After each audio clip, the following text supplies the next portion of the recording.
30% faster. He's from Usilla. Usilla. I was like, you need to read the headlines better. City of Madison. Well, I mean, that's, I mean, every day people get news that the county, you go on social media, you're getting blamed for something downtown, we get blamed for the rec center. It's crazy. Yes, indeed. I see y'all. When are y'all doing y'all's ribbon cut around your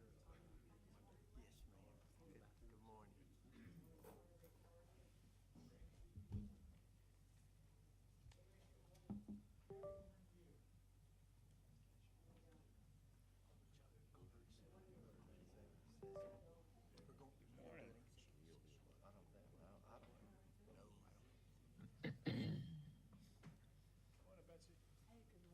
Good, hey. Hey, good morning. How are you?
We're going to call our meeting to order this morning. We know that this is a work session.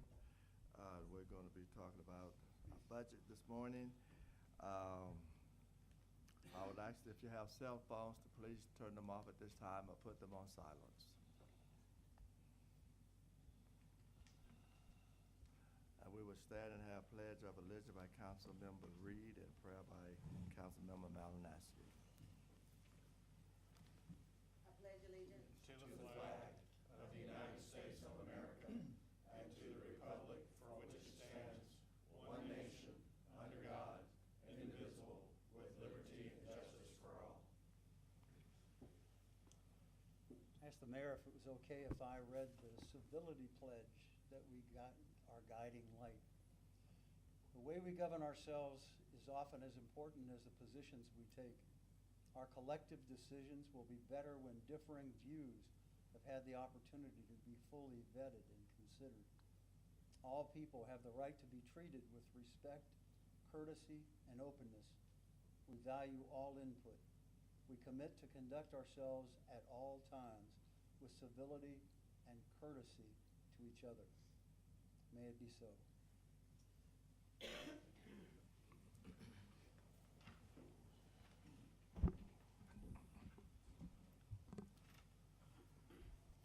And as we know that this is a public, not a public hearing, but a work session on our budget, and all comments we would ask that would be made at our June the 8th public hearing on our budget.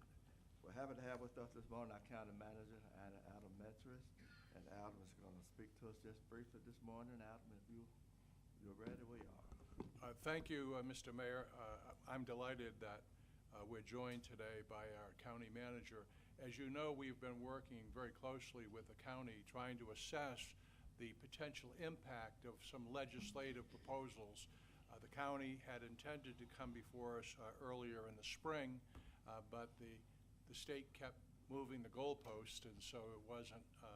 So the county wasn't able to have this conversation. And they're still moving the goalpost. We don't even know what's going to happen this summer. But Adam wanted to come over and give you some thoughts in terms of kind of a reminder of what options are out there. And I think it's particularly timely in terms of our budget discussion, and we'll talk about that later. So, Adam. Thank you, John, and thank you, Mayor and Council, for having me here this morning. Looks like you've got quite a bit on the agenda here, so I'm going to be brief and I'm going to be gone. I just wanted to provide a little bit of an update. So we did have some conversations earlier this year with regard to, and last year, with regard to the floating local option sales tax, or FLOST. The state, or the Department of Revenue, refers to it as PTR lost, or property tax relief, so you might hear it referred to both ways. So PTR lost, or FLOST, F-L-O-S-T. That was a measure that was passed by the General Assembly in 2024. That's House Bill 581.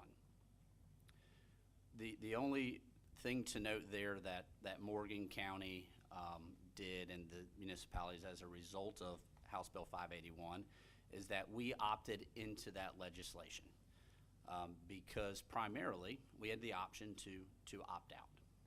We opted in because when the people went to the polls in this county particularly, and across the state, overwhelmingly wanted to see relief.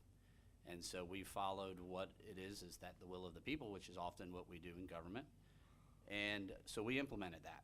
And so we saw the impacts of that to our budgets from a revenue generating standpoint last year, and we will see it again this year and in the future years, unless something changes. As a result, in 2025, last taxing year, we kept our values, our base values, the same as they were in 2024. So there was no inflation on any property that did not have renovation or any type of change to it. So that impacted our digest and again impacted our revenues. And again, John says it is timely because it is. Y'all are getting ready to talk about budget. We're getting ready to do that in our meeting Tuesday coming. So fast forward a little bit. So we opted in. There were a number of school systems and counties and cities that opted out. Some of them are adjoining neighbors. Well, good thing we opted in because the General Assembly this year has gone back and they changed some of the legislation, and now you don't have an opportunity to opt out. Everybody will opt in by January 1. So that's coming. So we're already ahead of the curve. Those other jurisdictions and the school boards of education will have to figure out what they do because they're going to be forced to opt in under the legislation. So this year in the General Assembly, they did that cleanup language. They also introduced at the 13th hour and passed. It was signed by the governor. Today's Friday. It was signed by the governor earlier this week. Senate Bill 33, which was actually started out as a hemp bill. And got changed on sine die to become an LHOST bill, local homestead option sales tax. That bill was signed by the governor, so it is enacted into law. So just real quick, we have two options. We actually have three options as a community, city and county and cities to talk about. And just I'm going to leave you with some thoughts. We have the option to do nothing and leave everything just as it is. These are both sales tax initiatives. So we have the option to do nothing and kind of status quo. The property taxpayers still get the same relief that is initiated under the law, which is the local float that they get. So this year we were able to increase our values as well as everybody, so city and county, 2.7%, which was the CPI. And that's determined by the Department of Revenue each year. So it's 2.7% is what we were able to increase values by, regardless of what the true increase is based off of comparable sales data. So we can, as a community, we can do nothing and just leave things as they are. We have the option to look at a floating local option sales tax, a 1 penny sales tax, or a local homestead option sales tax, which was the new initiative that was put into law this year, Senate Bill 33.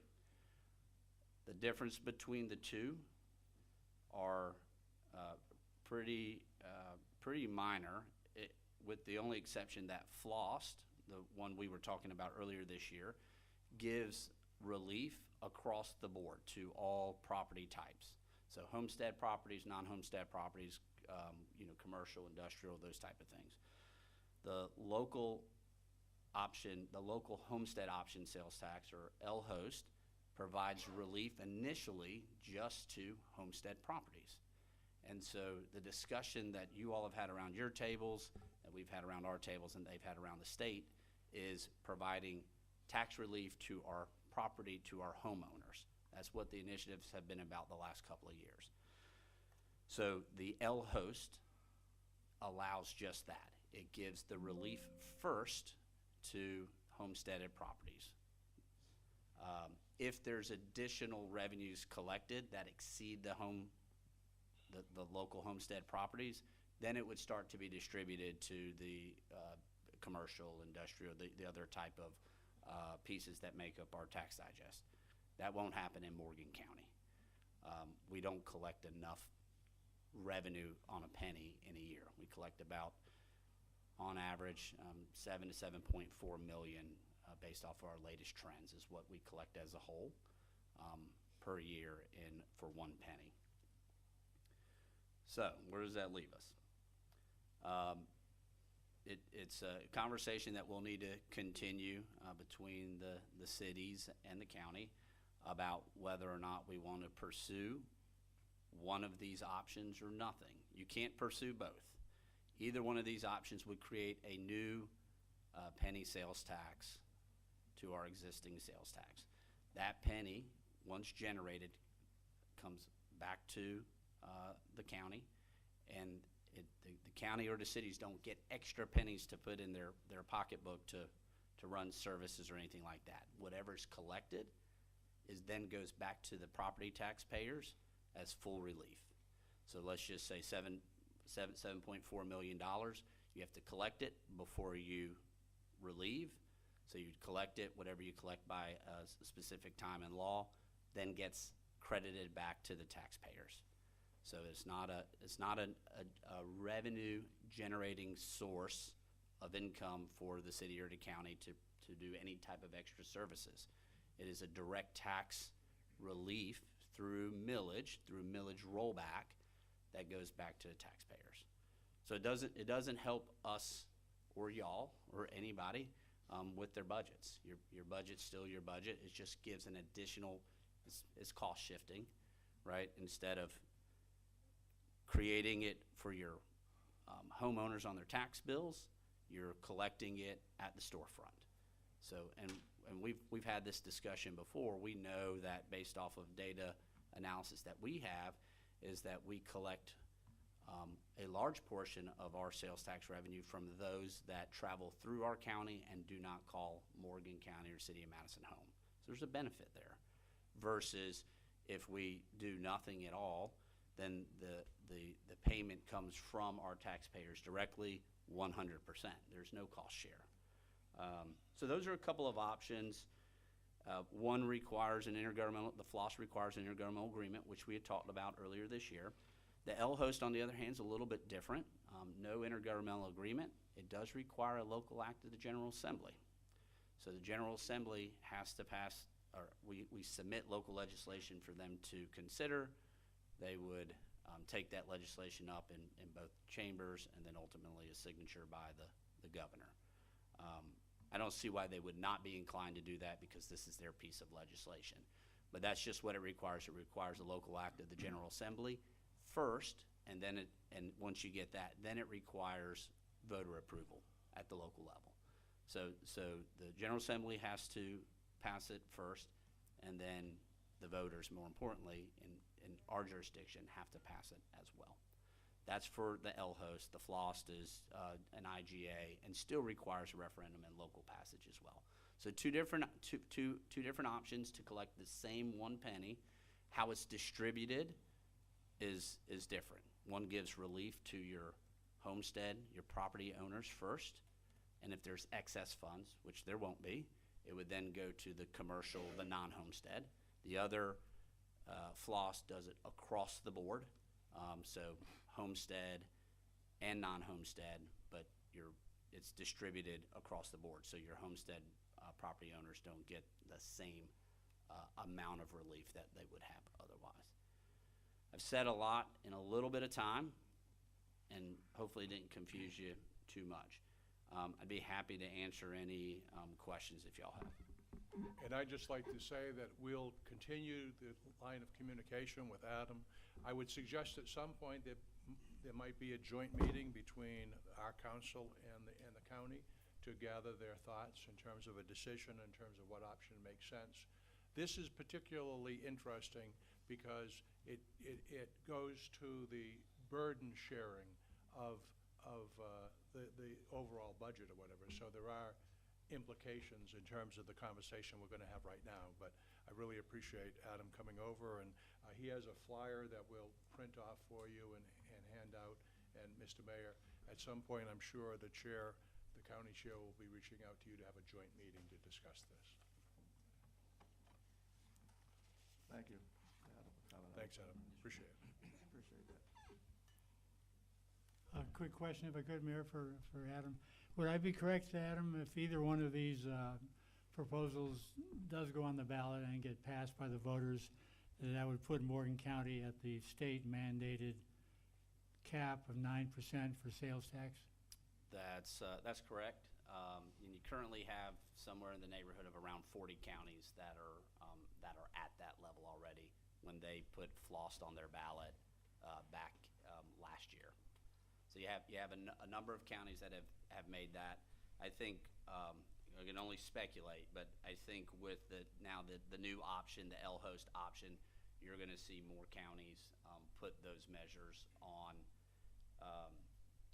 Potentially this year. So as you know, the governor just announced 2 days ago that he's having a special session, particularly to take up only 2 issues right now: the QR codes on the dealing with elections, as well as redistricting. So those are 2 measures that he's already mentioned for the agenda, which will be in June. He has the ability to add this particular piece for local legislation. That's his discretion.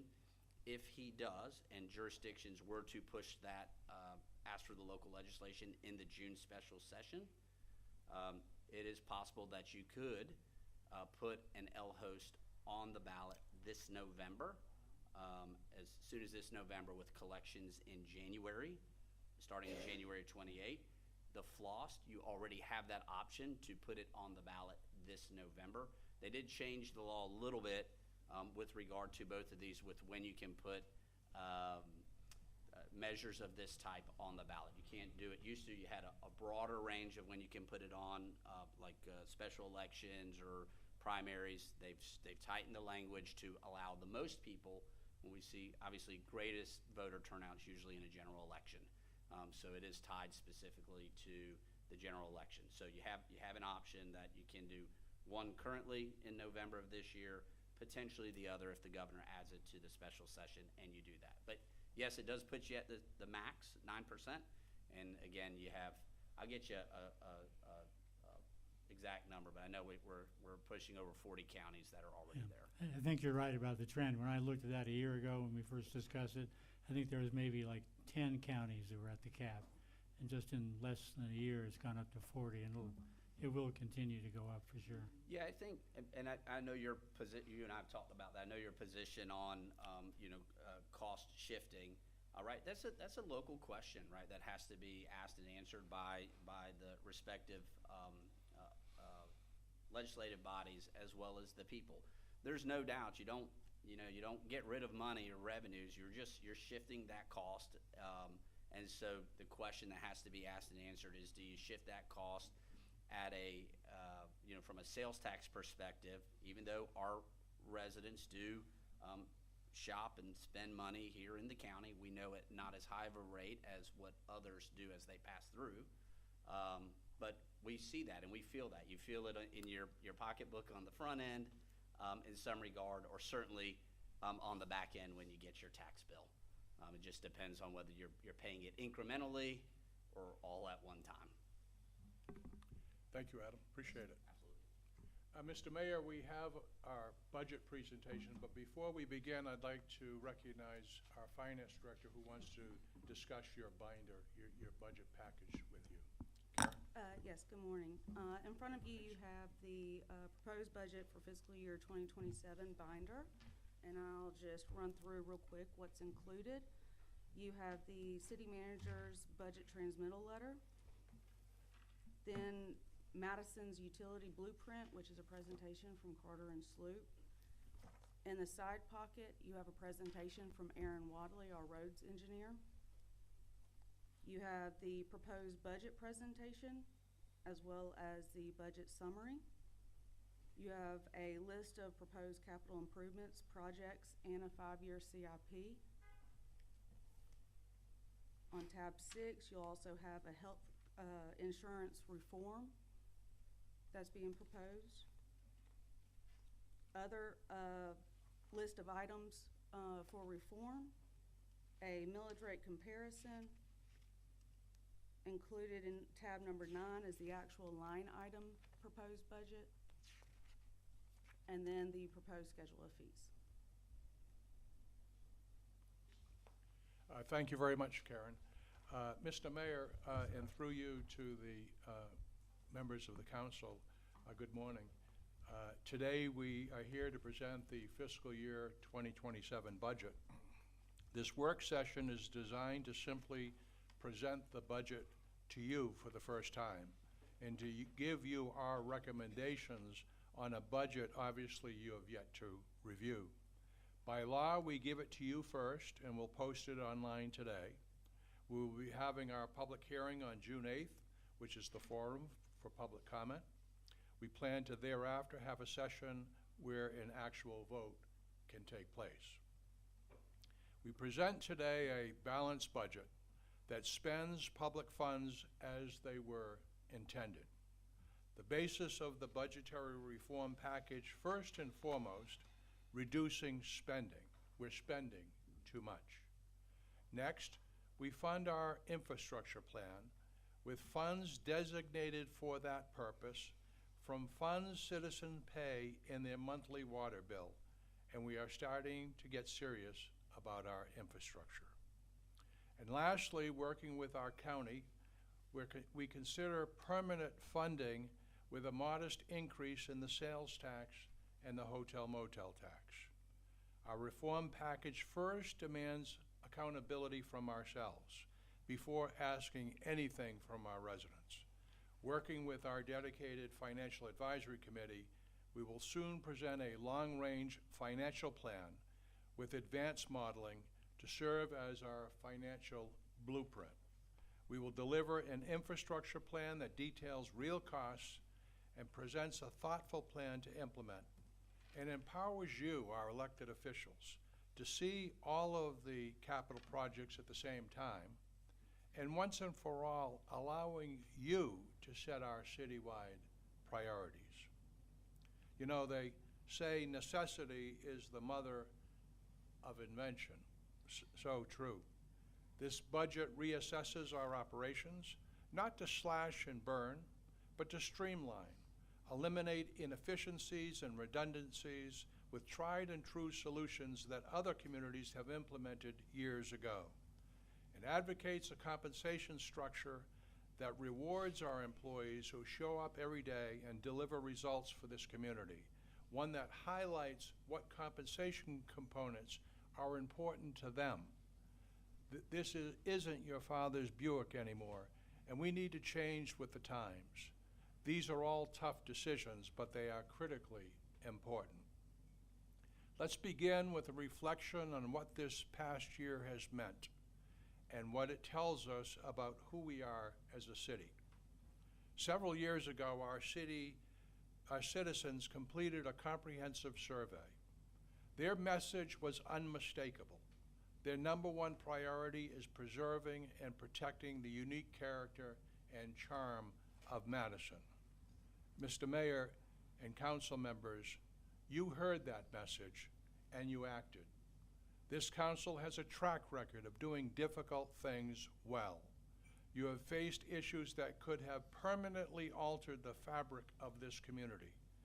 On industrial development, for example, you were presented in the span of just 1 year with not one but two proposals which would have forever changed this community. I know from experience what happens when a community makes the wrong call on decisions like those. I've watched it happen.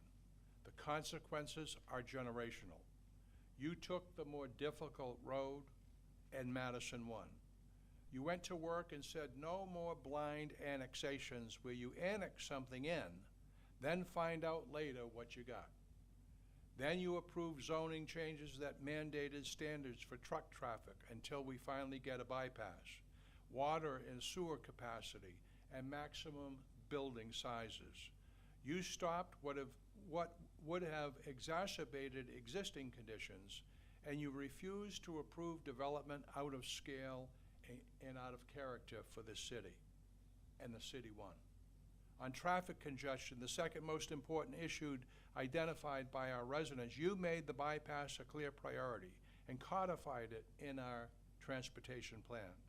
You tightened regulations for high traffic generators on 441. You put the rules in place, you used them, and Madison won again. You won't have to answer a citizen's questions about why in the world you would approve a development that obviously would make the problem worse. You gave yourself the tools to protect our residents, and you used them. Today, we embark on another journey, a journey towards the truth about our city's finances, a journey to identify the problem that has grown over the years, deferred when budgets were tight, underestimated when the choices were hard, and allowed to compound until the moment of reckoning arrived. That moment is now, and this council, with the same resolve it has shown on every other hard question, is the right body to meet it. And we are not going to approach this challenge as others in the public sector historically have done. I have watched cities time and time again make the same mistake. All too often nationally, cities do two things when responding to a fiscal challenge, both of which are ill-advised. The first thing they do is immediately push to raise taxes as the first and only viable option. Got a problem? Raise taxes.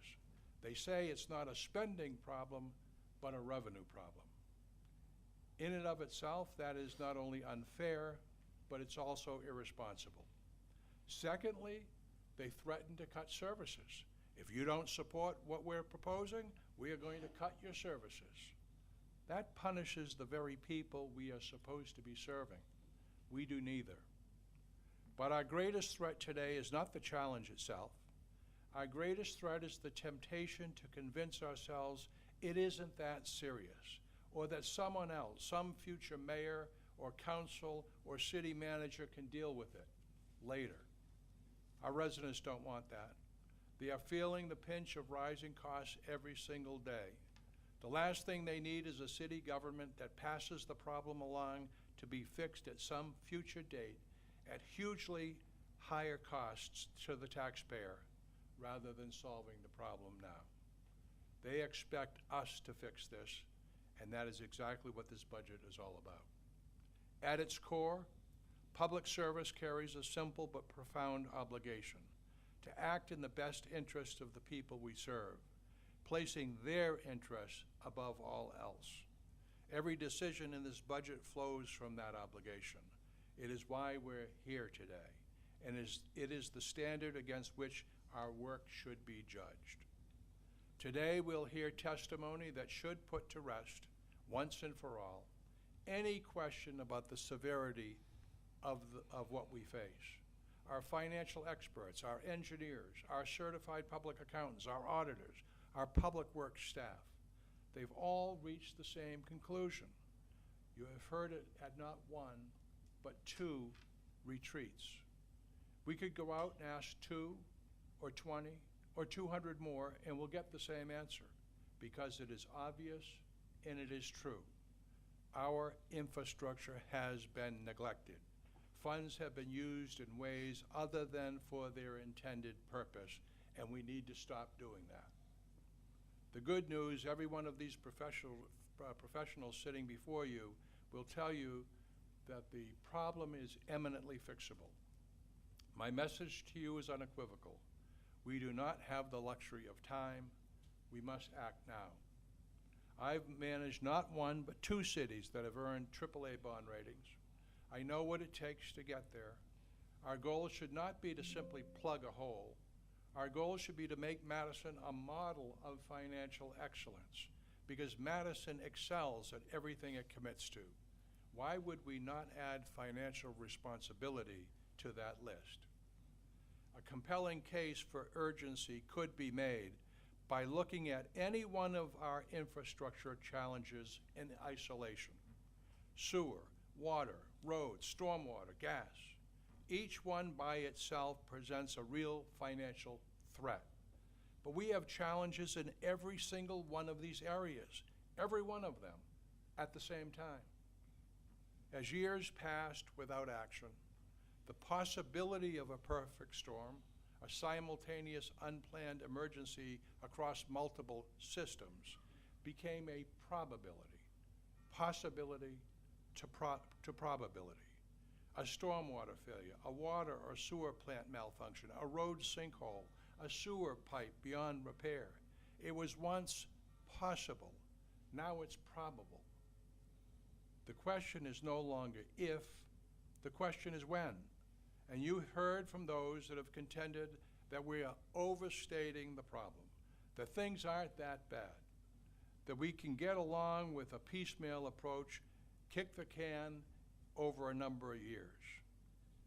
My message to you as our elected officials is clear. That, my friends, is a very risky proposition. That thinking can put us in this community in a very dangerous place. So I challenge you to listen once again to our engineers and infrastructure experts. I don't think you'll come away with the belief that we can just take our chances, bide our time, and hope for the best. Las Vegas wouldn't bet on that philosophy, and neither do our experts. If we have multiple emergencies and can't fix a problem in the near future in a timely fashion because of our finances, how in the world are you going to explain that to your constituents? At the same time, our fund balance, our city's savings account, is at unhealthy lows. We're living on borrowed time, which brings me to what this budget is all about. That we would even consider at this point not fixing this problem is hard to fathom. This is a budget of accountability and reform, and it starts with us looking hard inside our own operations before we look to our residents for anything. Every tax dollar must be maximized, deployed where it matters most, not spent on projects benefiting a few at the expense of many. Our responsibility is to the residents of the city and to the employees on the ground every day, keeping Madison safe and running, and to the infrastructure that makes this community livable and loved. We have looked hard at our operations over the past few months, and we must continue to search for cost savings. This should be an ongoing and permanent fix in our operation. There is always room to improve. There's always ways to save. Where there are redundancies, we are eliminating them. Where there are inefficiencies, we are correcting them. Every position in this city should exist only because Madison needs it. Every dollar should flow towards what makes this city work. We will not ask residents who are already stretched thin to contribute more while leaving our own house in disorder. That's not leadership. That's taking the easy way out. So we did the hard work first. The streamlining in this budget is what makes it possible to present a modest adjustment rather than a dramatic one that we hope will favor the sales tax and give relief to the property tax. We are trimming what needs to be trimmed. We started by trimming over $1 million out of the general fund. We are eliminating a minimum of 8 positions or more, and only after exhausting every option inside these walls do we ask our residents for the final piece needed to close the gap and achieve a truly balanced budget.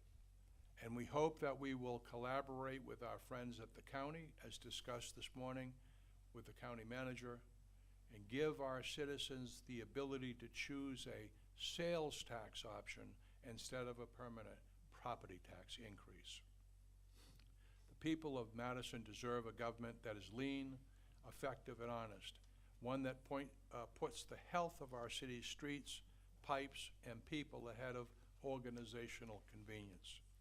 This is the standard we are holding ourselves to, and that is the standard this budget reflects.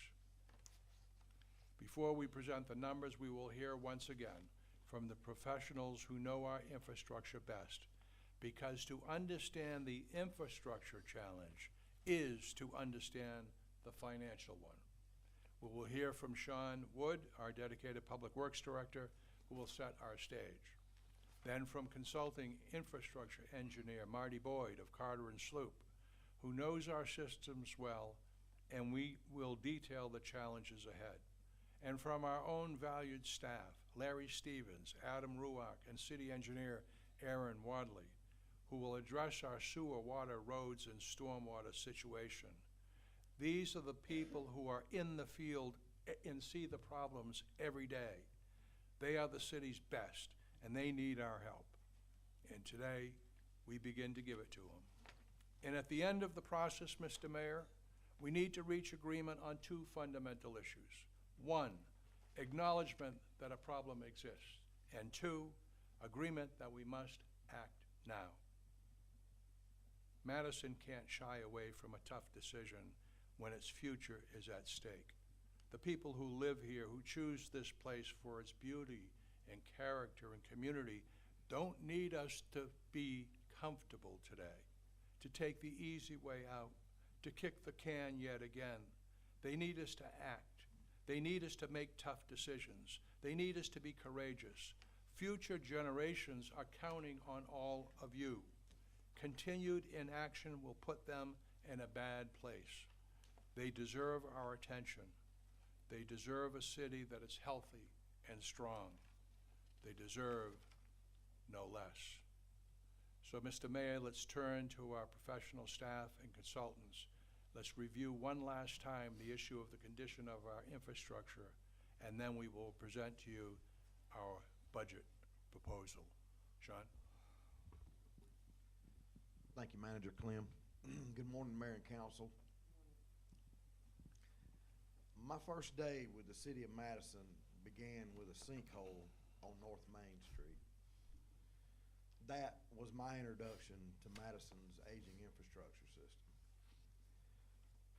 A few weeks earlier, during my final interview, City Manager John Clem shared his concern that major infrastructure failures were likely just around the corner. As it turned out, he was absolutely right. He also made it clear,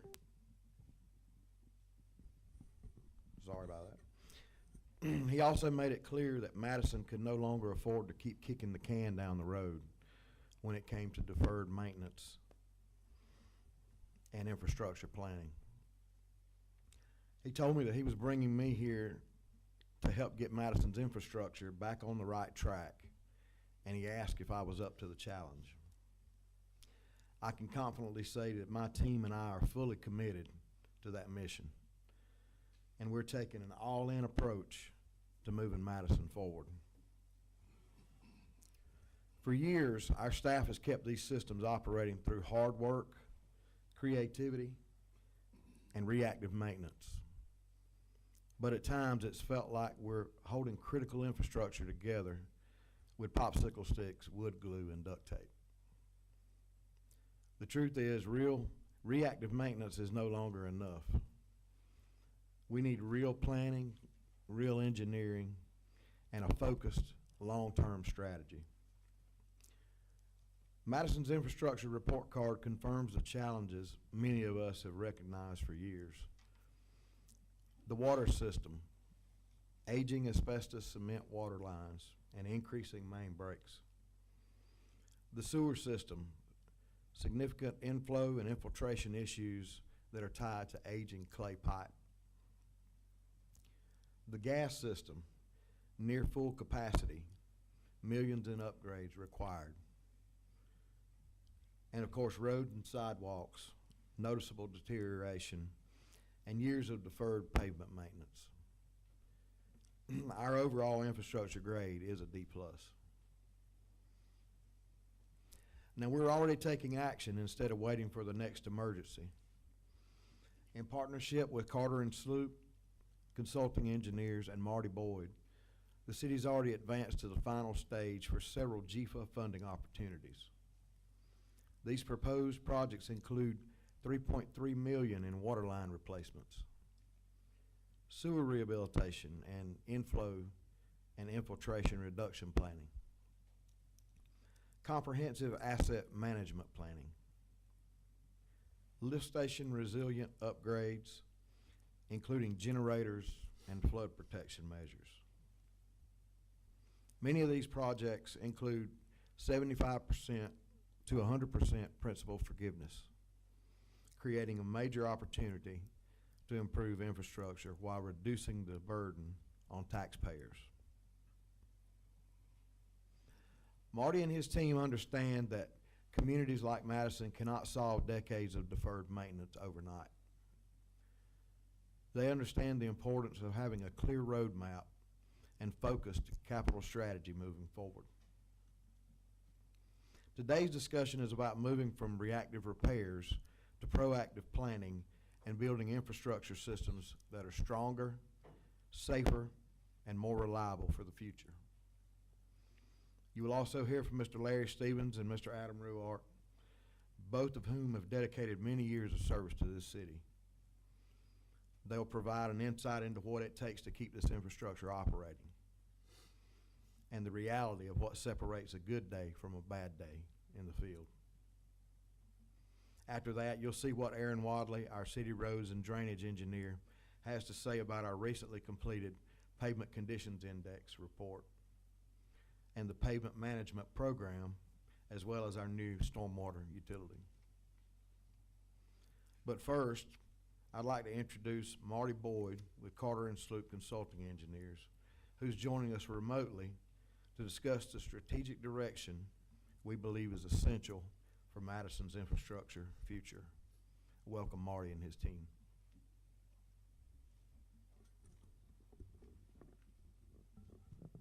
I'm sorry, we're having technical difficulties. Sorry, good morning. My name is Lindsay Bryant. I work with Marty. He is out of the country right now, and we're having a couple of technical difficulties getting him online.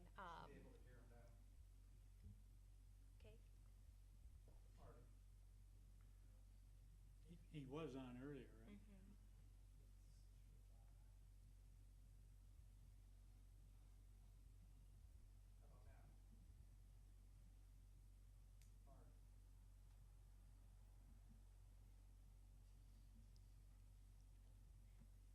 I'd be happy to start if you wanted to pull up the presentation. Okay.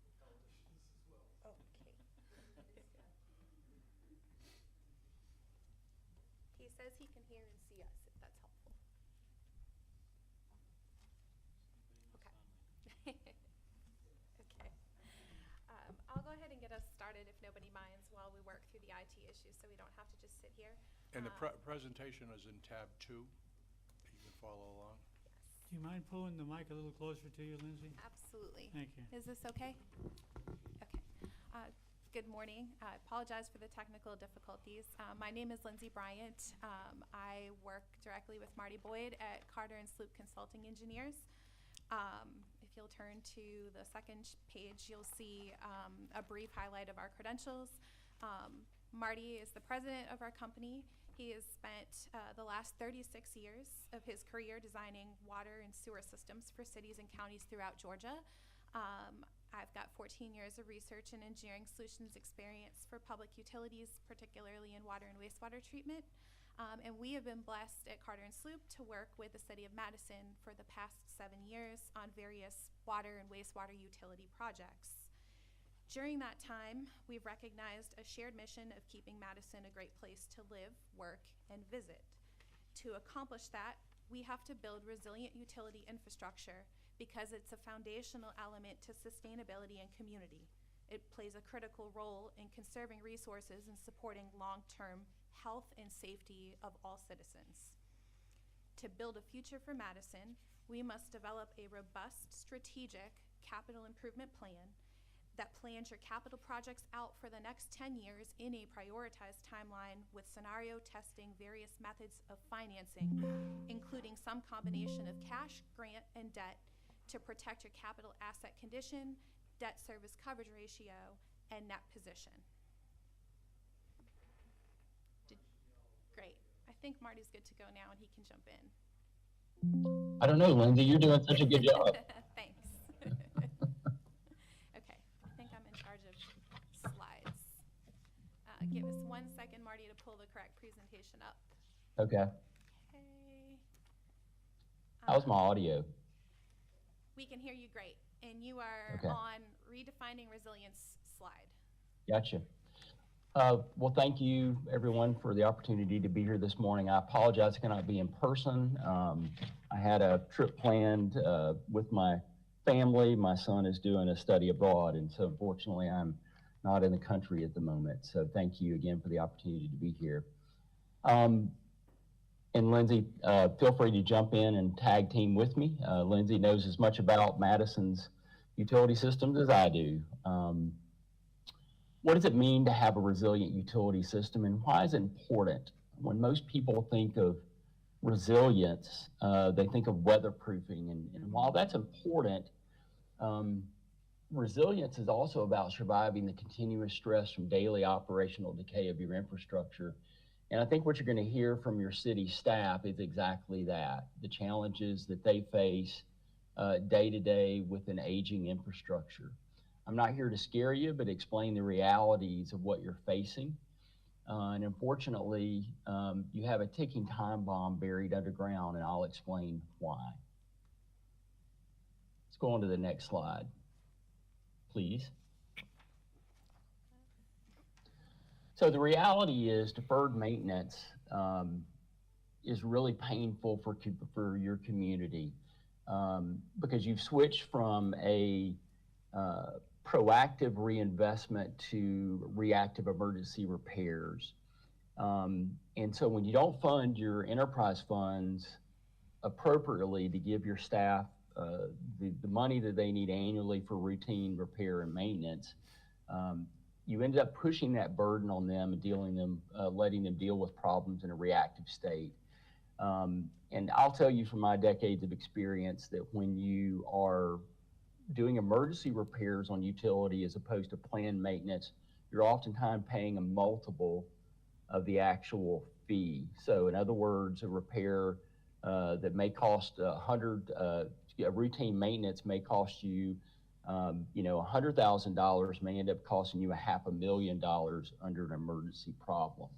So we want to make sure that your enterprise funds are funded appropriately and correctly for routine, asset management and routines and repairs. So Lindsay, you don't mind going to the next slide, please? So let me give you some perspective of when I said there's a ticking time bomb buried.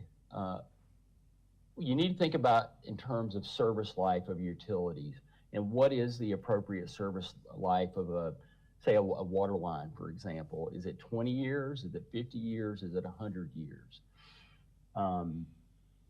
EPD actually says that the actual service life of a water line is 20 years unless me as the engineer can prove otherwise. And we've successfully proved to EPD that the typical service life of a buried water line is probably around 50 years. The age of your linear assets varies, but you have linear assets that are well over 50 years old. And we typically see somewhere between a 40 and 60 year life of a water line or sewer line. My experience tells me that age really is not the best indicator of the long-term life expectancy of a utility. It's a combination of age, quality of the material used, quality of installation, the service use and service pressure, and then more importantly, the criticality of failure of when you do reach the end of life of that utility. So one of the things that we're talking about right now is with your city staff is doing detailed evaluation and study of each of these utilities so that we understand what the actual use of life is of that utility. But to give you some perspective, your water system, you've got 102 miles of water main. If you had to go out and replace that today, it would cost you over $108 million to replace all of your water mains. Sewer lines, you got 45.5 miles of sewer lines that are buried in the ground. Estimated replacement cost of those is $84 million. Natural gas, 129 miles of various gas mains in the city. Estimated cost to replace it is $95.5 million. Storm pipes, over 72 miles of storm pipes with a value of about $76.7 million. Go ahead and hit the next slide. So in combination, just in linear assets of water, sewer, natural gas, and storm is $364.5 million. So let's go on and look at your treatment plants. What's the service life of a water and wastewater treatment plant? I'll tell you from personal experience, it's probably somewhere between 50 and 80 years. Your oldest water plant, the Madison Water Treatment Plant, is 66 years old. Your oldest wastewater plant, Southside, is 58 years old. 56 years old, excuse me. And both are in desperate need of major repair and replacement. And if you let those continue to degrade, if you had to go out and build those new facilities today, you can see in the far right what the actual replacement cost would be. So in total, if you'll hit the next slide or next button, it's about $137 million in treatment plants that the city of Madison owns and operates. For the pump stations and force mains, you got 11 pump stations, roughly 8 miles of force main, and the value of those combined is a little over $16 million in replacement cost. So when you look at all of your water and sewer infrastructure, your gas, linear gas and your storm sewer, it's over $500 million in assets the city of Madison owns and operates and is charged with maintaining. So that gives you a little perspective of when I say there's a ticking time bomb buried under the city. The time bomb is utility infrastructure that is approached and or is exceeding its useful service life, which again, we normally see somewhere between 50 and 70 years. Well, your auditor actually agrees with this. This is a little summary, but basically nearly half of your critical infrastructure has aged out of its optimal life cycle. And you're basically operating on borrowed time. And as Sean said, is what your city staff is really going to talk to you about is the daily challenges that they see. But the reality is when you look at your assets, most of the depreciation, over half of it has been depreciated. So Sean indicated he's given you guys a report card, and this was just a summary of the condition as provided by your staff. We haven't done an engineering assessment on all these utilities, but this is a reasonable assessment from what we know.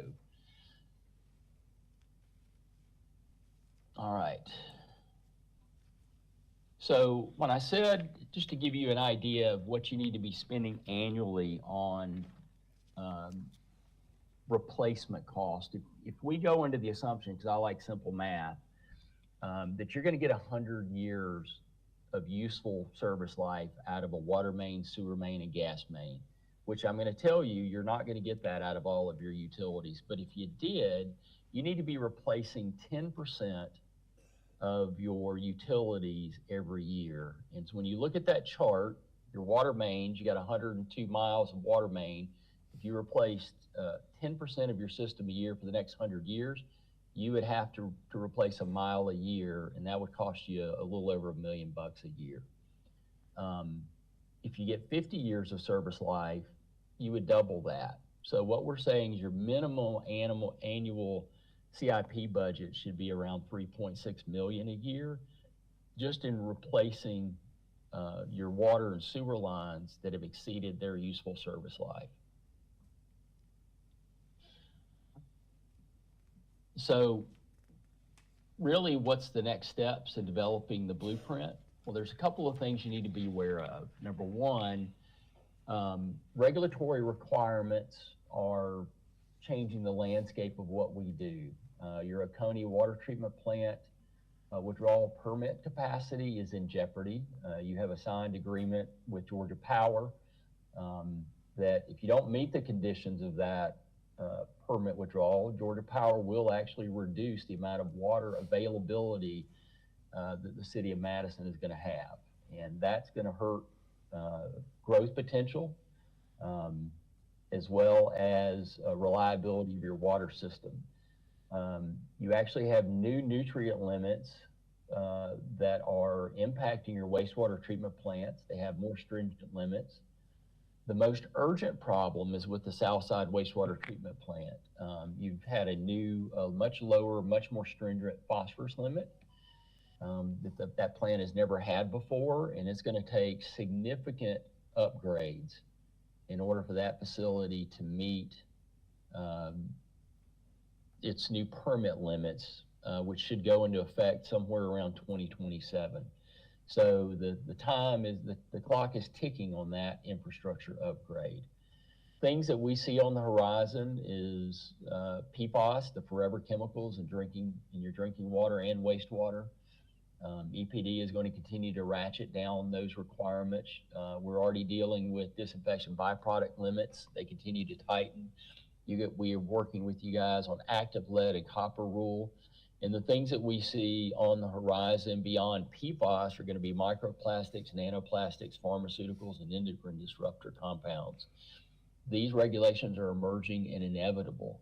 So in order for the city to prepare for the future, you guys really need to fund your enterprise fund so that you can maintain the assets you have and prepare to deal with these impending regulatory requirements.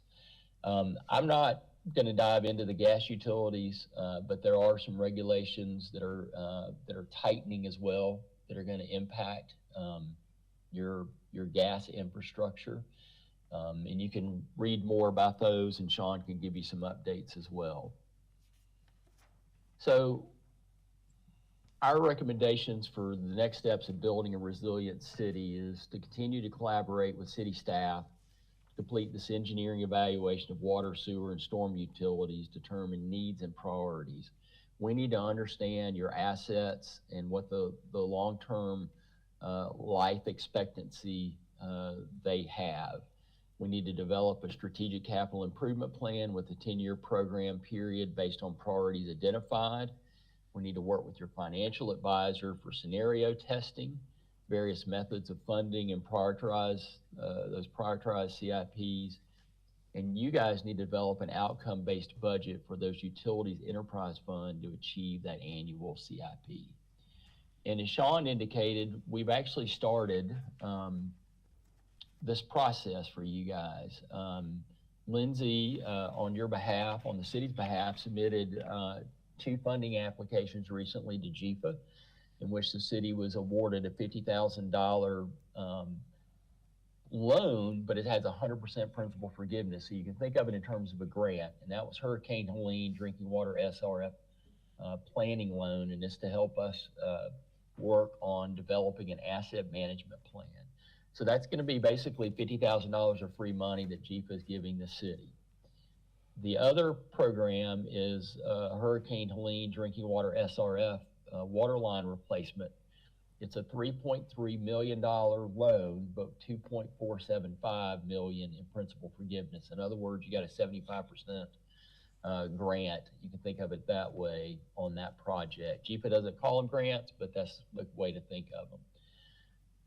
The remaining projects that are listed, some are 100% principal forgiveness, some of them are 50% principal forgiveness.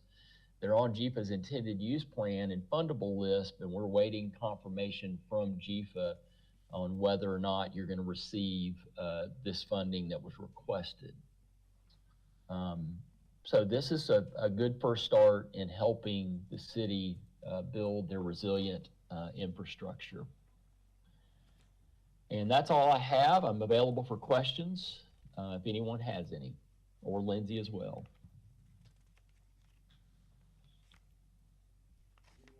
Questions? I'm sorry, does anyone have any questions for Marty at this time? Okay, I'd like to pass the mic over to Mr. Larry Stevens, our Utilities Treatment Supervisor. Good morning. Morning. You've heard of some of this already, but I've got it wrote down, so I'm going to read what I have. You know, Madison's always been recognized as one of the most beautiful small towns in America. We're very proud of that. Even though we're small, we got a level of charm, hospitality, and character that few communities can even come close to matching. My problem is the beauty without structure can lead to decay. You know, beneath our streets, there lies infrastructure that can no longer be ignored. We've ignored it for a long time. The sinkhole that appeared on Main Street was not just an isolated incident, it was a warning sign. And honestly, it frightened me when it happened. As Madison continues to grow, investing in water, sewer, stormwater, and railway infrastructure is no longer optional. Protecting the future of the city means preserving not only what people see above ground, but also by strengthening the systems that lie underneath. During my tenure with the city, beginning in 1990, I witnessed many situations where quick, temporary repairs were chosen over long-term solutions. Over the past several years, my crew and I have worked hard to bring water treatment systems to a more stable and maintainable condition. While significant progress has been made, many critical systems within the plants remain severely outdated. For example, the motor control panels at the Madison plant here in town range from the mid-1950s to the early 1980s. Replacement parts for these systems are becoming nearly impossible to obtain. Recently, we were forced to purchase a used motor starter from eBay for our 1980s era panels because the replacement cannot be sourced through normal channels. In the few weeks that I've been overseeing the wastewater plants, it's become clear that nearly every area is in need of maintenance, upgrades, and replacement. We are approaching serious compliance concerns with both Georgia EPD and the EPA. And despite these challenges, the wastewater crew has remained highly motivated and committed to staying in compliance while making improvements every single day. However, cleaning and routine maintenance alone cannot solve the infrastructure failures caused by decades of aging equipment and deferred investment. In summation, through my time with the city, I've seen consequences of shortcuts and temporary fixes. However, over the past year, I've also seen a sincere effort begin to take shape, an effort focused on bringing our systems up to the standard this community deserves. The water wastewater crews are willing, ready, and fully capable of doing the work necessary to make Madison truly the best small town it can be. What we need now are just the tools, the investment, and the continued support to get it done properly.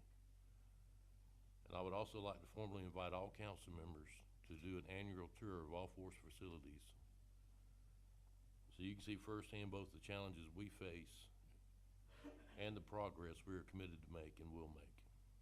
Thank you.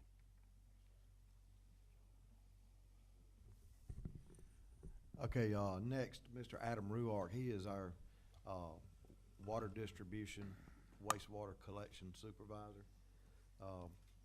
He's gonna walk you through kind of what one of his days looks like. Adam? How are y'all? Adam Ruark. Not very much of a speech guy, so it's gonna be kind of short. And I'm gonna start out with saying I got a small crew, 3 guys, maintaining all the system in the city. Our days can consist of doing a simple job to a phone call away of not being home till 4 in the morning, you know. This system's going downhill, and it's been doing it for a long time.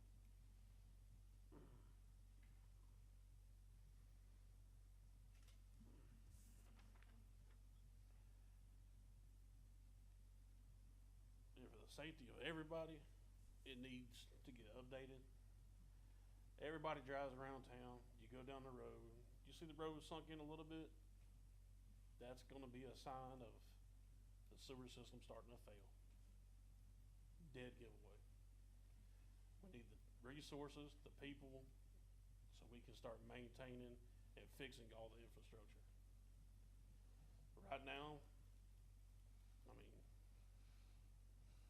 we don't have the time to keep up with the new stuff coming in and all the old stuff breaking.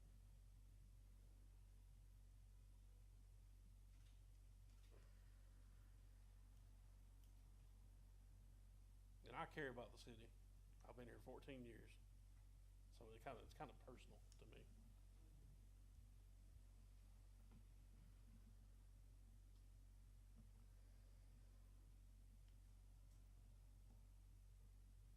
Yeah, I think that's about all I got.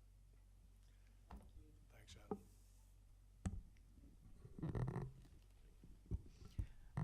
As you can see, it's, you know, it's sort of emotional when you're dealing with these challenges, and you know, these guys are speaking from the heart. Their men are and women are tired.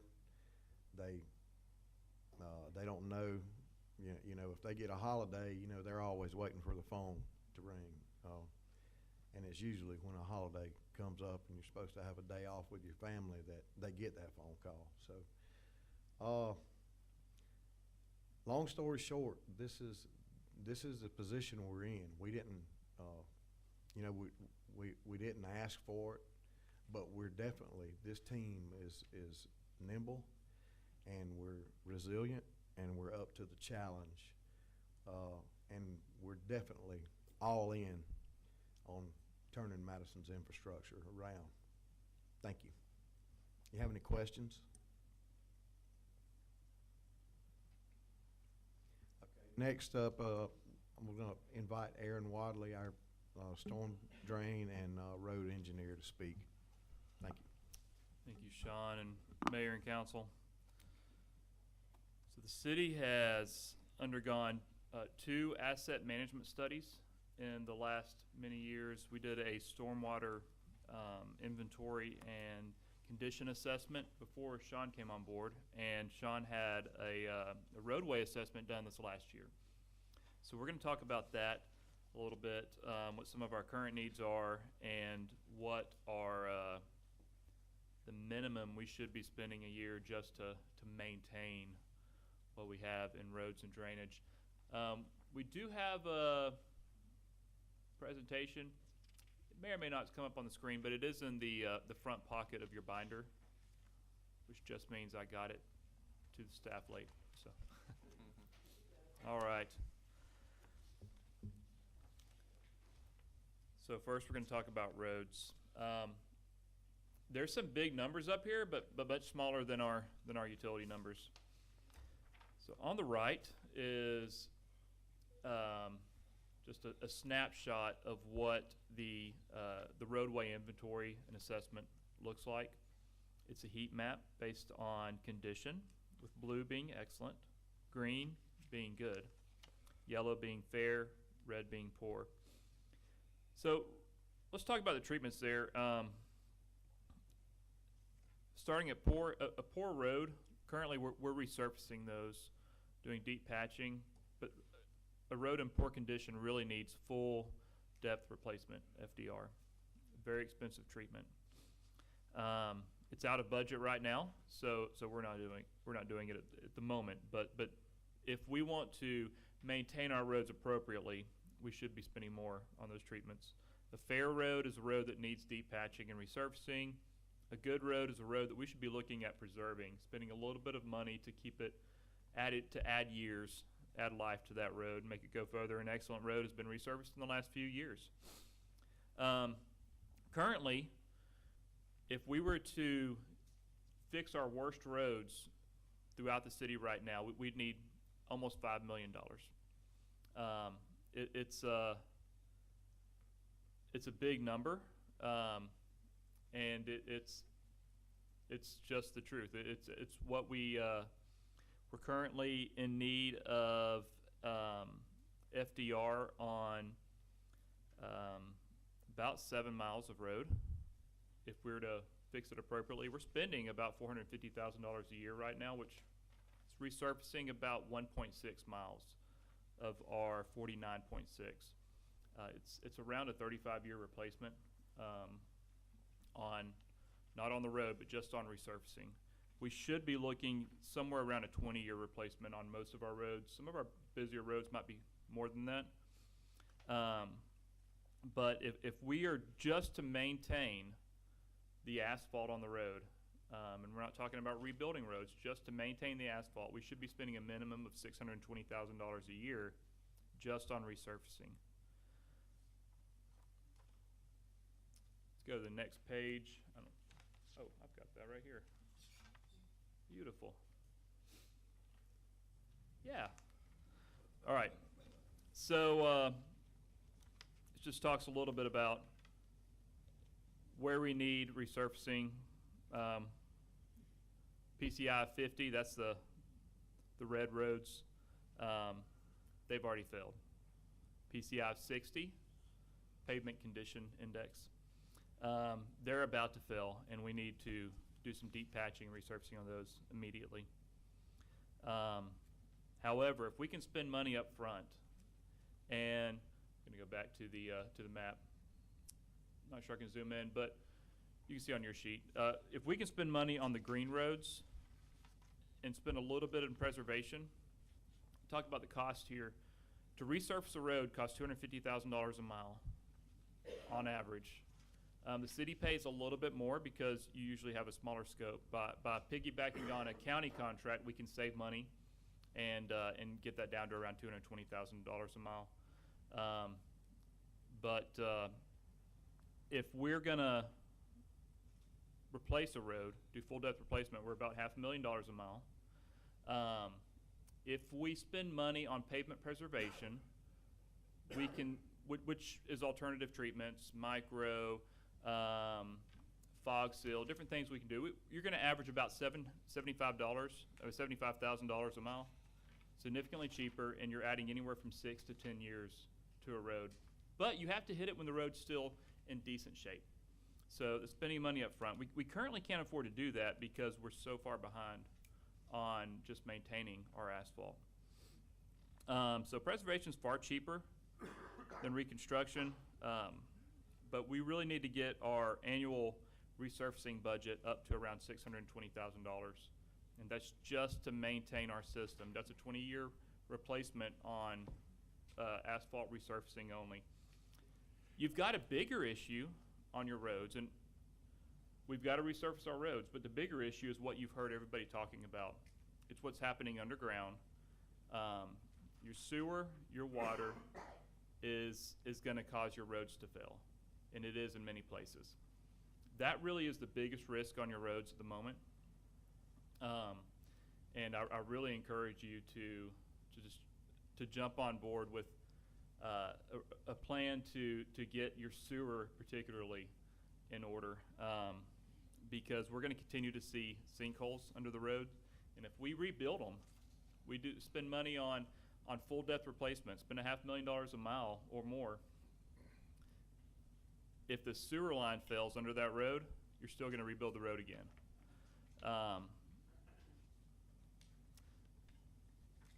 Then the other big thing under your road that's going to cause us problems is stormwater. I want to remind you of, was it 3 years ago, we're sitting here talking about Canner Lane and the massive failure we had there. That's not isolated.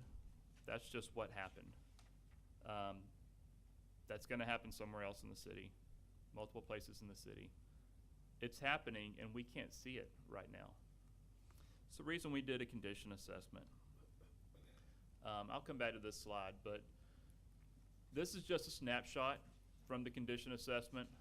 We had the entire, we had Inversa Systems came and surveyed, got us GPS coordinates on every structure in the city, every conveyance in the city, which is every storm line, every ditch, everything that carries water except curb and gutter. You can see that we have, they surveyed almost 4,000 structures and over 3,500 conveyances, pipes, or ditches. They presented us with a big price tag up front to immediate needs. Most of these needs are blockage related or can't enter structure. It's things staff can do if they have the right equipment. I understand that the city is looking at a capital purchase of a new hydrovac truck, which can reduce the need in stormwater, the current need, can reduce it by millions of dollars. So I'm going to go back to my first slide for stormwater. Assuming staff can do a lot of the blockage repairs in our stormwater, we currently have an immediate need of over $1 million, $1.2 million to do critical repairs to our stormwater facilities. I understand we can't jump on this all at once.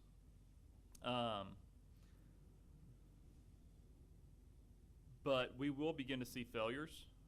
As I said, they're happening now. We just can't see them because they're underground. And what happens a little bit over time, and then it happens all at once, like we saw in Canner Lane. Let that one be a warning. We were blessed to have staff with good connections in this community to get that done really affordably.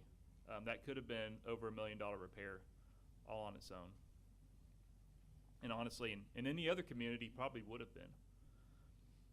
I think we did that one for around $350,000, which was a bargain for the city. And y'all were blessed to have good staff here that can make that happen and good contractors. But that $1.2 million is critical failures. That's structures that have cracks, spalling, and damage, or may not be working at all, that may be crushed from equipment, or have fallen in over time, have bricks loose. This is also metal pipe. We do have a lot of metal pipe in the city. Luckily, our infrastructure is so old, we actually don't have as much metal pipe as a lot of cities do. Worked with other cities that only have metal pipe, and after 30 years, it all fails at once. But you do have a lot of CMP, a lot of metal pipe that has reached its peak age and has holes, it has rust, and it's beginning to fall apart. So we look at those as the current immediate need and near-term needs that we expect failures if this money's not spent. That's a total of $2.6 million that we need to be looking at over the next 5 years. And then we would expect, just to maintain our system as it is, the city should be spending over $425,000 a year. You saw a number from Marty earlier, around $767,000. And that assumes a 100-year replacement, replacing 10% of our lines every year. I'm only talking about maintenance and repairs to our stormwater system. This also doesn't account for our biggest need in stormwater, which is most of our system was designed a long time ago, before a lot of development happened, and is all undersized. It was designed under different standards. At the time a lot of our system was designed, we just cared about taking a little bit of water off the road, not handling all the water. The requirements have changed drastically. So as we address issues, as we make capital improvements, we need to upsize and improve our system, which generally means we're not just replacing a pipe. We're looking at a whole network of pipes to make the system work efficiently. Almost a year ago, Council voted in a stormwater utility. And I think everybody's excited that you've done that. There's been a lot of back-end management and accounting to bring that stormwater utility alive, and we're almost ready to do that. And it has taken a long time because of GIS. We just don't have the information in-house in the city, and we've had to outsource it from other sources to find out what exactly we're charging for, because it is based on impervious surfaces. I'm hopeful to have that wrapped up today or Monday, so that we'll know what our final expected costs are and revenue for the stormwater utility, so that we can bring it online in July. I've been working with staff on that. There are still quite a few hurdles to jump, because this will mean a lot of new billing accounts that we don't have currently. So it's going to be a slow process. It's going to come on. It's going to come alive over time. When it's fully implemented, we're expecting to bring in around $300,000 a year in revenue. It'll probably take almost the next year to get fully implemented, to find all the missing holes, address all the complaints, and deal with all the deductions that the ordinance allows.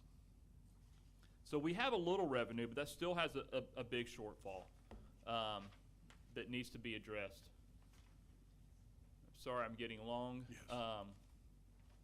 But in closing, in our roads and drainage, we have an immediate need of over $6 million. We need a plan for another over $2.5 million over the next 5 years. And that's maintenance, just to maintain what we have. And we should be spending over $1 million a year on roads and drainage for bare minimum maintenance, just to stay on top of what we have. And this is not including full replacement. We have to assume capital projects later that happen for these. So with that, I want to thank you for your time, and guess we'll pass it on to the next one. Thank you, Aaron. We want to get to the budget, and we haven't even covered gas yet.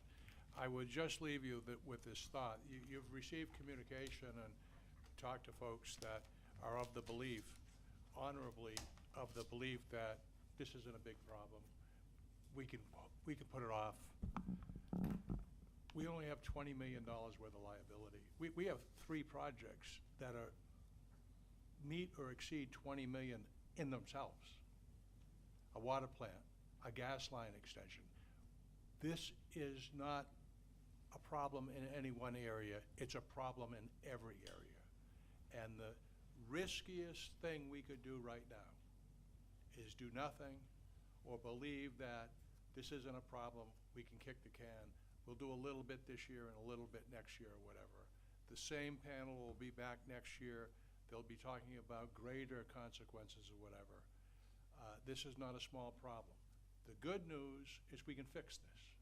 Many other cities have, by implementing plans like Marty Boyd and Lindsay have talked about, and our finance folks and our technical people in the field. We can fix this, but we've got to give our staff the tools right now to get it done. With that, Karen, do you want to start the budget? And there's a presentation. And I'm going to introduce Dina Boston. She is a CPA and a consultant with us. Y'all have met her a few times before. And she will start the presentation. Well, good morning, Mayor and Council. It's great to see you again. I say this kind of jokingly, but I'm happy to not be the only one with the bearer of bad news today, because I feel like every time I see you, that appears to be the case. But I do want to start by saying I commend everyone who has worked on this budget to get to a point to somewhat address all of the needs that you've heard here today. None of this should be a surprise to you, because we have spoken in other council retreats. So this is a culmination of very difficult decisions and work, and hope that you will find it that meets some of the goals that we have set out in those retreats. So as you've already heard, the 2027 budget process was approached very differently this year.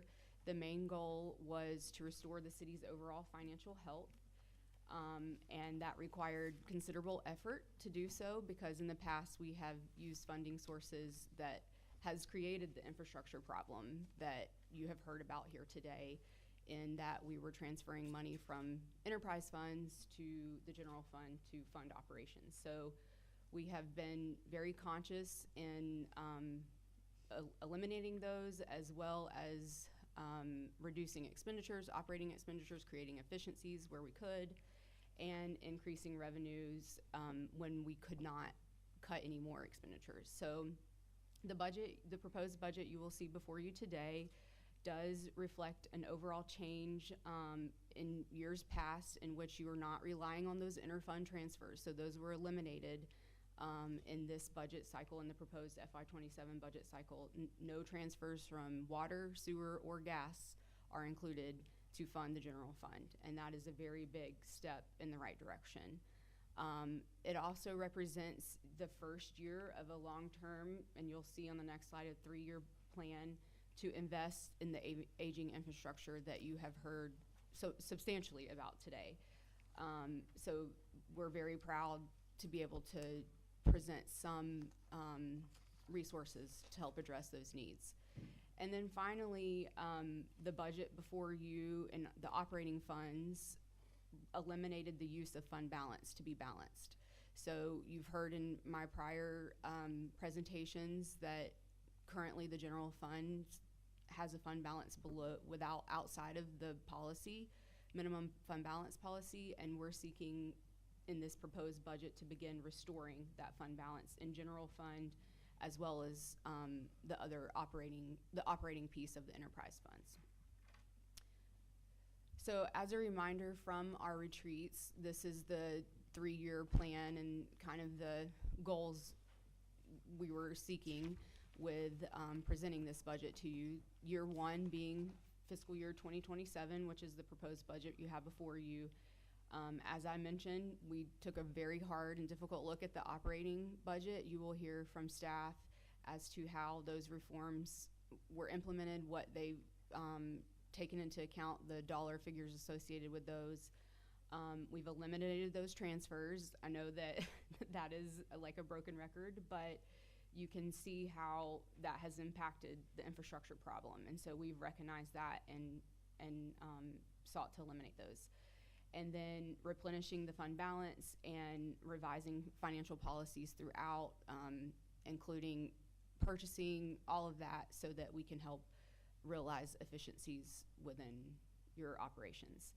And this is just year 1. Year 2 and 3, just as a reminder, continues the things that you have put in place in year 1 with regards to general fund, but it also starts to seek out those water and sewer financing needs. Fortunately, y'all are ahead of the game here with some of those GFA grants that you've heard about, or GFA loans that you heard about from Carter and Sloop. So some of these things are already starting to fall in place, and I encourage you to continue through those. We also are looking at improving the bond rating. Part of doing so is those transfers that we were talking about. That only improves your financial position. And then developing and implementing a rate schedule that has somewhat already been developed. Your water and sewer rates have been adjusted, but then those new rates that were discussed in previous presentations. And then year 3, same thing. You're just building on what you've implemented in year 1 and 2. As I've stated in prior presentations, this situation did not occur overnight, and it's not going to be corrected overnight. So it is a plan, a long-term plan that we're presenting before you so that we can be moving forward and you can hear more positive news in these presentations. Moving on to the next slide. So overall highlights the 2027 proposed general fund budget. So that's your main budget that finances city operations. Represents an initial reduction of approximately $1 million compared to the FY26 budget. So that's substantial, and that reflects a lot of difficult decisions and hard work. You will hear the details of, you know, what went into that and what makes that figure up in the coming slides. The FY27 proposed budget also includes funding in the amount of $8.6 million for capital improvement projects and infrastructure maintenance. After hearing what you heard this morning, you may think, well, that's a drop in the bucket. I mean, not even a drop in the bucket for your needs. However, as you will see on the next slide, that is a substantial improvement over the 26 budget. So this does reflect that commitment to dedicating resources to your infrastructure needs. In 26, you had adopted a capital funds budget of $4.8 million, and 27 proposed budget before you is $8.5 million. So that is substantial compared to last year. Your operating funds, that, you know, we tried to keep the numbers relatively, overall budget relatively even, so your operating budgets did take a bit of a reduction compared to 26, and your operating funds include your general fund. So now I will turn it over to Karen for details. Can I ask a quick question, Yeah. Dina? We, of course, on the council know you. Do you mind very briefly, for the public's benefit, telling us a little bit of your credentials? Absolutely, and I'd be happy to. So my name is Dina Boston. I have a consulting firm and have been doing consulting work with local governments since 2021. I have been working with the city of Madison for over 2 years, I think is what we were just talking about. And prior to my own consulting firm, I served as finance director and CFO for 2 different counties in Georgia. I also am an instructor for Carl Vinson Institute of Government in their financial management program. So I have a lot of experience with various communities, sizes, and have been working with Madison for about 2 years. As Karen mentioned, I am a CPA and I also have my Master's of Business Administration. Thank you. Thank you. All right. Which way do I go? To the right. Okay, so this is the overall proposed operating budget. Like Dina had mentioned on the earlier slide, the overall total for the operating is $16,952,000. You can see general fund is just over $7,012,000, which is a overall decrease of $875,000. And details on each fund is under tab 4 for your review afterwards.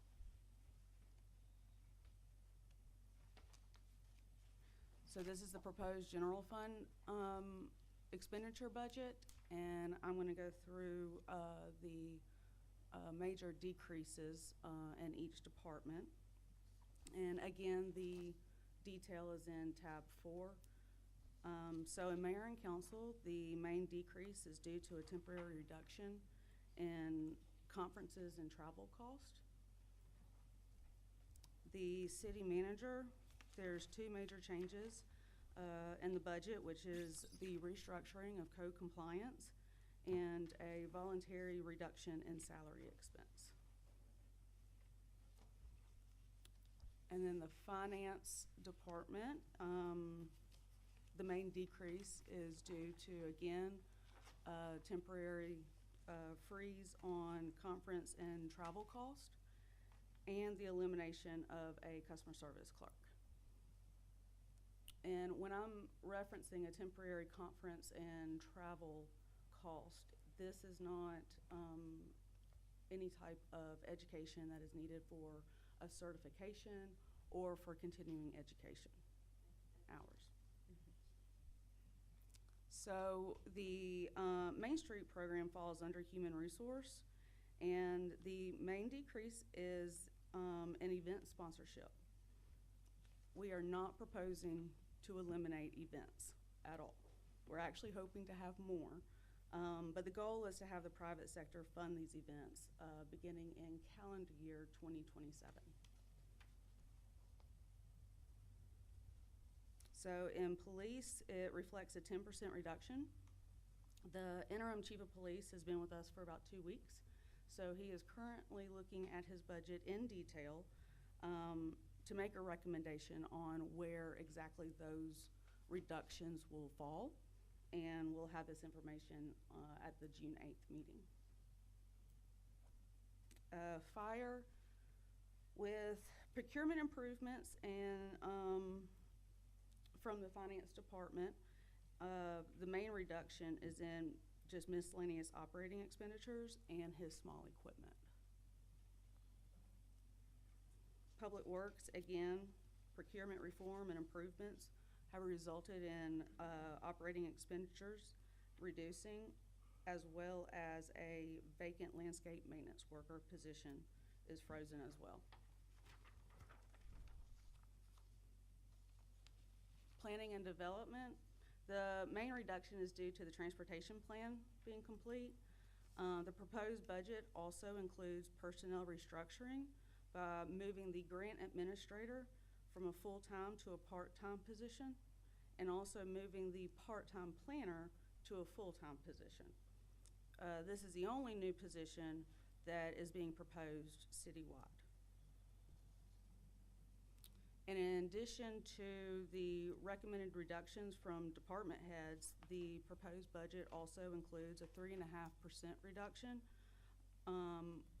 amongst the general fund departments. And the reduction is at the department head's discretion on what line items they would like to take from and reduce.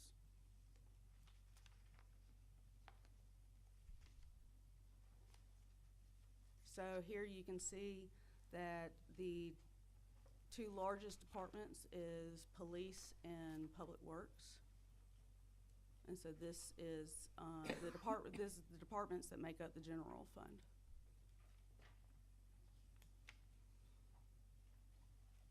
And this shows by category which salary and benefits in the general fund are the majority of the expenses, followed by contracts and services.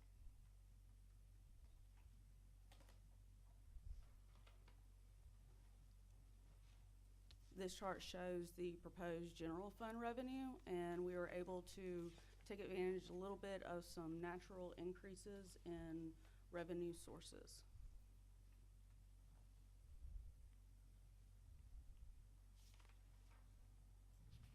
This is the total capital projects by fund that are being proposed, and you have a detail of all the capital projects under tab 5. And you can see that the proposed budget is the $8.5 million.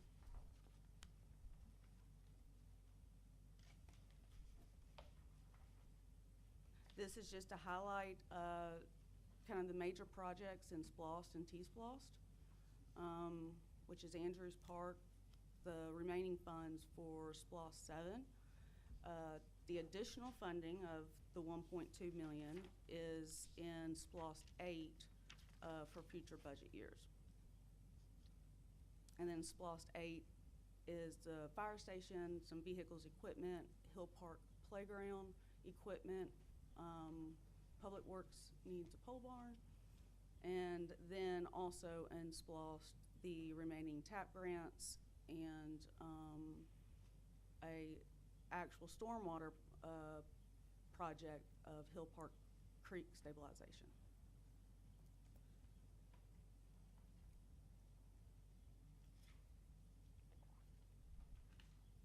And Dina, do you want to talk about?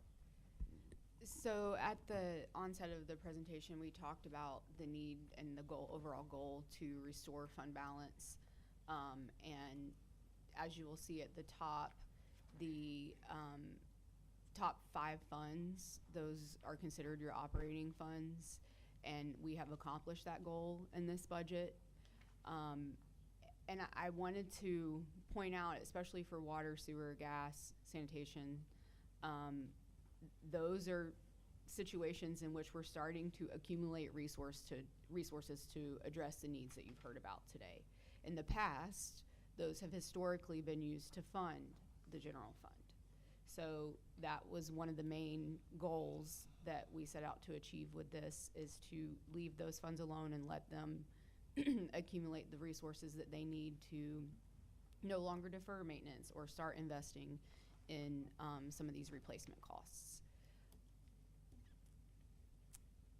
And now I'm gonna turn it over to Karen, and she's gonna go, everybody's gonna go into detail about the referral forms. You're fixing to have the Karen and Karen show. Yeah. So under the general, this is just kind of to recap that, again, the Main Street events are, we're proposing to be funded by private entities or nonprofits. Again, they will not be eliminated. There is the additional 3.5 spending reduction among general fund departments. We have, the finance department has done major procurement improvements across the board and actually have implemented several. And so we're already getting a head start there. And the temporary freeze on conferences and travel that aren't necessary for except the ones that are necessary for continuing education and certifications. And then we are also looking at the opportunity to have a city-county collaboration on our flock cameras. And the chief of police will have an update on this, and they'll be given at the June 8th meeting as well. And then I will turn it over to Karen Robertson. We got a lot going on over here. Good morning, Mayor and Council. I have been charged with coming to speak with you all this morning about a couple of options that directly impact our employees.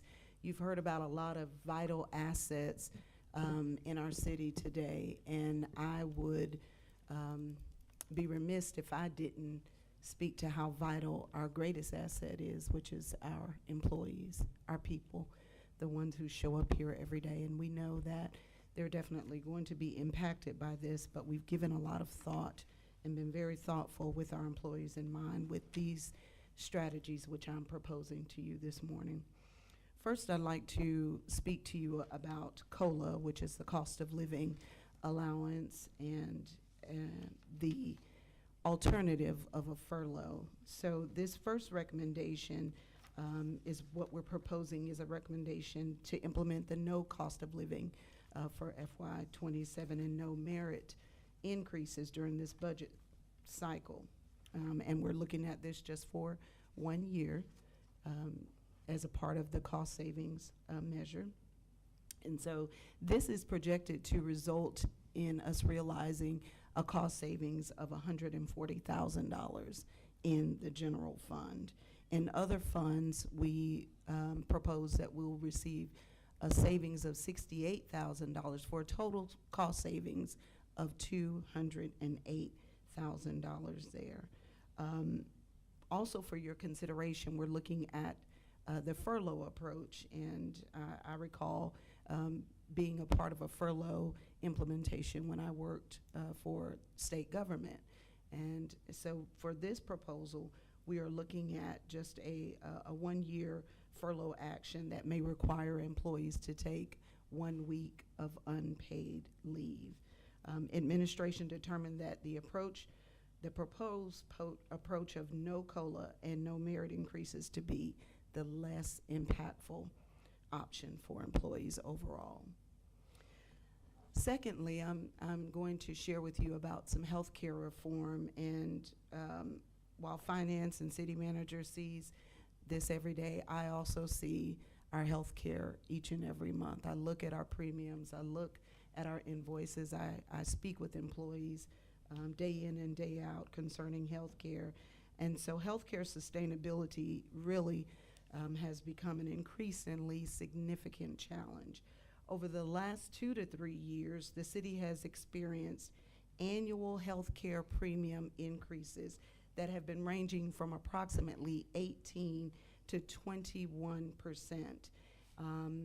we've done a lot of negotiations and some advocacy with our healthcare provider, GMA, and we were able to secure some adjustments in those increases and get those reduced over the past couple of years to approximately 9 to 15%. And that's through us just giving some pushback and making them go back to the table and work for us some more. So however, these continued increases are going to really remain difficult to sustain in the long term.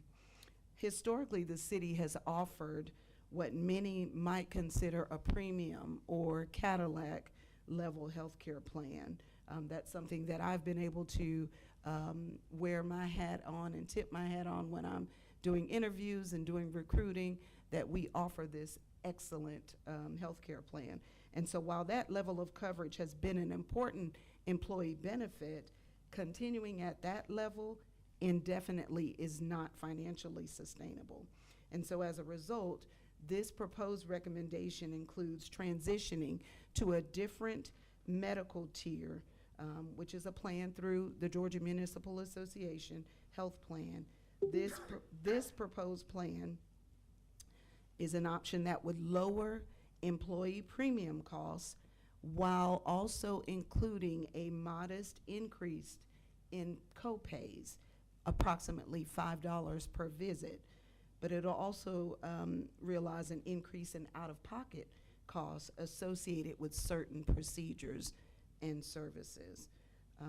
We've been informed that this proposal, and you'll find it in tab 6, excuse me, tab 6, looking right at it and still saying 5. You'll be able to see a healthcare comparison that we've outlined for you for your consumption there, that gives a detail of current and the proposed plan. We're currently at a 90/70/1500. We're proposing a move to an 80/60/1500, and you'll see that in your binder. This plan will help us to realize, this proposed plan will help us to realize a cost savings of $63,930. Karen, if I could just add. Yes. We participate in the Georgia Municipal Association's program with something like 156 other cities. Up until the present, we have the Cadillac of all Cadillac health insurance plans, the best one available. Only one other city in the state of Georgia has this high quality plan, which is a wonderful thing, but it's extraordinarily expensive. So what Karen's talking about is going to the most preferred program that is preferred by a vast majority of the cities. But what needs to be noted is a lot of those cities, even though they've gone down to the most preferred program, aren't at 100%. They charge their employees 10% or 20% or 30% of the overall cost of the plan. So even though we're going from the absolutely most expensive plan to the one that most cities in Georgia prefer, we're still at 100%. So I recall reading or seeing the term slash, that we were slashing benefits. That is not an accurate portrayal of what we're doing. We just have to realize that with healthcare costs going 15 to 20% increases a year, that the program that we had is just utterly unsustainable.